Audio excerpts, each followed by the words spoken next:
We're taking things that are, genetically modified organisms, and we're injecting them in little kids' arms. We just shoot them right into the vein.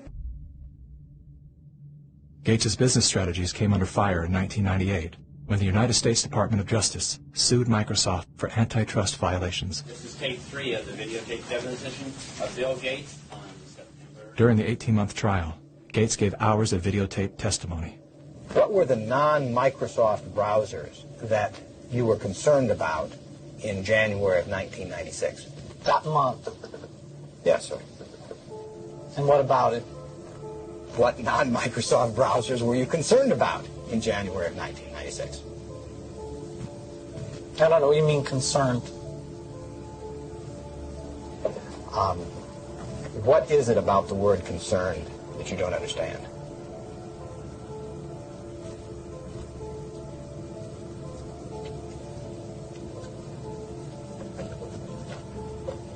I'm not sure what you mean by it. The Justice Department has charged Microsoft with engaging in anti-competitive and exclusionary practices designed to maintain its monopoly in personal computer operating systems. In a move to overshadow the negative press, Gates invested $100 million to set up the Bill and Melinda Gates Foundation. Overnight, Bill Gates transformed his public image from ruthless tech monopolizer to the world's most generous philanthropist. I'm pleased to announce that we're pledging an additional $1 billion We had the chance to witness Bill Gates 2.0, the man you don't know. The rebranding campaign paid off. His net worth swiftly doubled, earning Bill Gates the title of richest man in the world.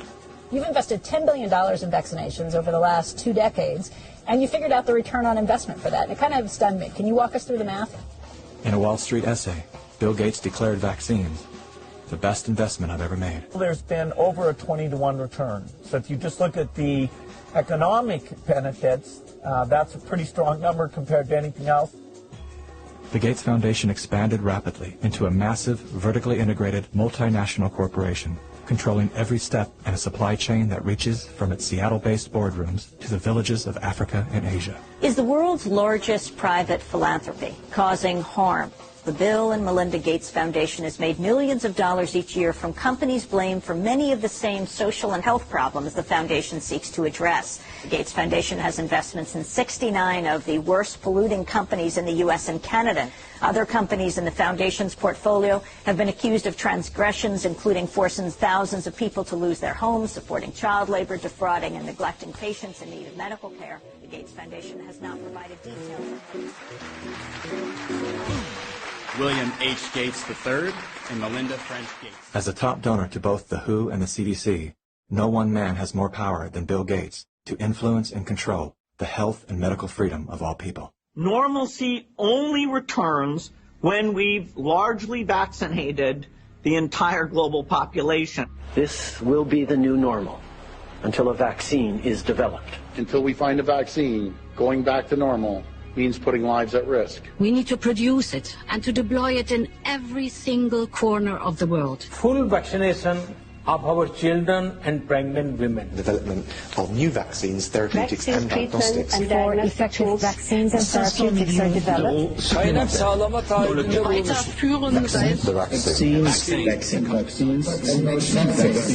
We've already bought the syringes. We already know where it's going to happen. We're thinking about what that's going to be. It's all part of this plan. Our military is now being mobilized, so at the end of the year, we're going to be able to give it to a lot of people very, very rapidly. In 1986, President Ronald Reagan signed the National Childhood Vaccine Injury Act, granting total immunity to vaccine manufacturers. After a decade of lawsuits related to vaccine injuries and deaths, vaccine makers were going bankrupt. In a move to coerce policymakers, vaccine companies threatened to stop making vaccines until they could be legally shielded from liability. To this day, when someone is injured or killed as the result of an adverse reaction, it is the U.S. taxpayers that pay for the damages. Welcome back. Were several Indian tribal girls used as guinea pigs? The report alleges that 2 American pharma giants untested vaccine was administered to thousands of tribal girls without proper study and paperwork. India was among the hardest hit after Bollywood celebrities were incentivized by the Gates Foundation to urge the public to submit to mass vaccinations. In 2009, tribal children were administered the HPV vaccine. Over 24,000 girls were told they were being given wellness shots, in many cases without the informed consent of a parent or a guardian. The people that were administering these vaccines lied to the guardians of these girls and told the girls, oh, this is going to cure cancer, you're never going to have cancer. And these girls became severely injured. Some of them developed seizures, some of them developed cancer. And 7 girls died. And there was no insurance, there was no assistance for them. And the Gates Foundation denied that it had been clinical trials. And it was so bad that the parliament in India created a task force, they studied it, and they kicked out the Gates Foundation. But India is a barbaric country. Things happen here in a very barbaric way. But I was surprised to find an American organization operating in broad daylight, doing things in a very, very, let's say, Indian fashion. And so the route I took was that I want the whole procedure to be investigated. The Indian Parliament formed a committee, and it was to me a rather surprising move because you generally don't often have such a high-level inquiry into matters affecting poor people. And that was such an extraordinary report. I don't think Indian Parliament has ever come out with such a scathing report. And the government officials came up and said, we shouldn't have authorized this. We're sorry. We're not going to allow them again. And now they're back doing their same old tricks again. The good news is that human clinical trials can start as early as July 2020 for India's first COVID-19 indigenous vaccine that's been developed by Bharat Biotech. So you can imagine how the manipulation of the media, by the media, the manipulation of public opinion by leaders from all political parties unanimously saying, we want a vaccine. And the worst thing is they are taken as philanthropists, whereas what this actually is the acquisition of political and financial power. And I think the second most populous country with 1.3 billion people is going to be a good base for pharmaceutical companies to make a killing and also kill a lot of people in the process. Yes, I just find it a pity that we haven't been able to get any benefit for the girls who suffered, you know. It's so terrifying as to what they're actually doing with the world. We're taking things that are, genetically modified organisms, and we're injecting them in little kids' arms. We just shoot them right into the vein. A 2018 scientific study released in the International Journal of Environmental Research and Public Health concluded that over 490,000 children in India developed paralysis as a result of the Gates-supported oral polio vaccine that was administered between the years of 2000 and 2017. Using all the usual sleight of hand, U.S.-based media and fact-checkers rushed to bury the story. But thanks to the meticulous work of a team of Indian researchers and doctors, the inconvenient truth lives on the NIH.gov website. It's my honor to introduce Bill and Melinda Gates. Without any medical training, Bill and Melinda Gates founded the Global Alliance for Vaccines and Immunization, through which they fulfill their agenda to vaccinate the world. The foundation has been sued by the governments of some of the poorest and most vulnerable nations for causing serious harm through experimental vaccine programs.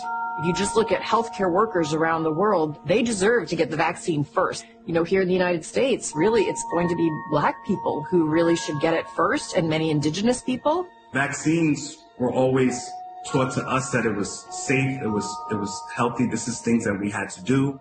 But given the position that I am in now as a state legislator, and looking at these studies and reviewing a lot of these studies, is very scary. And I want the African American community to open up their eyes. Of all the places that Mr. Gates could have gone in the world, why did he settle on Africa?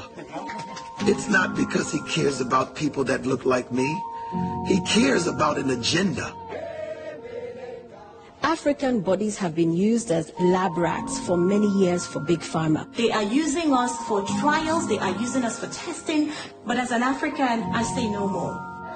Africans, they're tired of becoming the guinea pigs of the world. Their antennas are raised and they're telling each other all over social media. They're on high alert right now. There is a policy of the American government. It's called the Kissinger Report, which was produced in the mid-70s, and it explicitly states that the purpose of the foreign policy in Africa was to reduce the population, because they have great mineral resources there. At the time, Kissinger and those involved with the Carter administration wanted to shrink the population, make sure that the Africans do not develop and do not use the resources for themselves, because we in the States, we need them.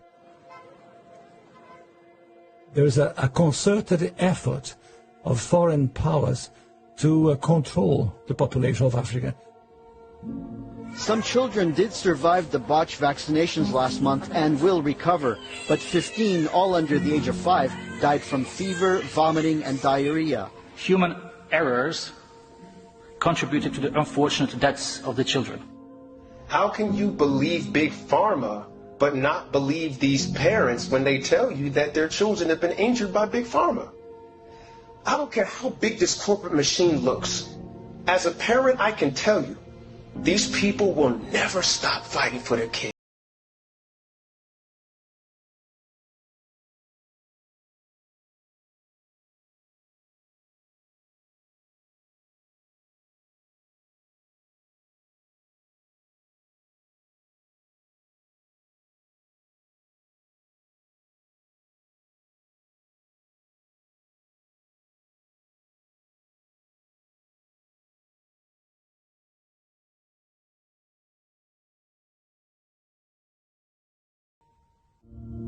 Bill Gates is either the most misunderstood man alive or one of the most convincing con men to ever live.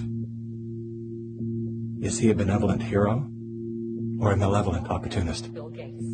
Personally, I would love to believe that one of the richest men in the world is giving away his fortune for the betterment of humanity.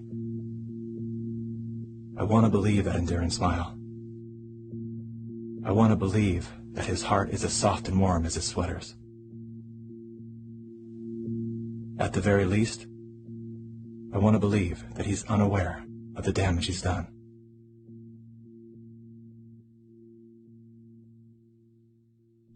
When do you think life will fully return to what we thought of as normal back in January? No masks, no social distancing, no other protective measures necessary. Certainly by the summer, we'll be way closer to normal than we are now. But even through early 2022, unless we help other countries get rid of this disease and we get high vaccination rates in our country, the risk of reintroduction will be there. And of course, the global economy will be slowed down, which hurts America economically in a pretty dramatic way.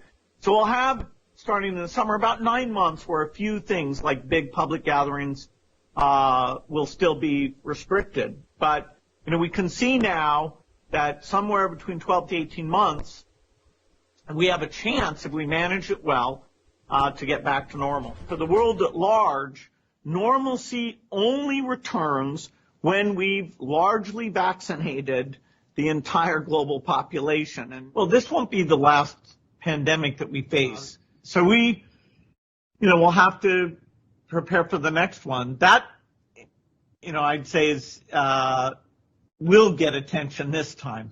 Mm-hmm.